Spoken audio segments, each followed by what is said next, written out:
তো এটা ছিল আমার হাফ পাউন্ডের কেকের অর্ডার। এই কেকটা বানানোর জন্য আমি খুবই অল্প টাইম পেয়েছিলাম। আসলে আমি ভেবেছিলাম যে এই কেকটা পরের দিন দিতে হবে, বাট আমার কাস্টমার বলল যে আজকেই লাগবে, সেই জন্যে আমি এটা তড়িঘড়ি করতে আসি। বাট করা হয়ে যাওয়ার পর সে বলল যে রাত্রে দিলেও সমস্যা ছিল না, মানে আরেকটু পরে।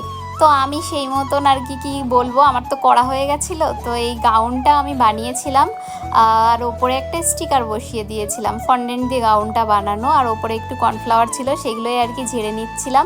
অ্যান্ড দেন আমি গোল্ডেন কালারের বর্ডার দিয়েছি। ওপরে আমার হ্যাপি বার্থডে সিস্টার লিখতে হতো, তাই জন্য আমি স্টিকারটা তুলে ফেলেছি, তোমরা কিন্তু দেখতেই পারছো হয়তো। তো আমার এই লেখাটার পরে আবার আমি স্টিকারটা বসিয়ে দিয়েছিলাম। আর এইটা ছিল একটু সাদা কালারের ওপরে বার্গান্ডি কালার দিয়ে আমি শেডেড দিয়েছি। আর এটা বসানোর পরে আমি কিছুটা স্প্রিঙ্কেল সেগুলো চারিদিকে ছড়িয়ে দিয়েছিলাম। কেমন লাগছে অবশ্যই কমেন্ট করে জানিও কিন্তু বন্ধুরা।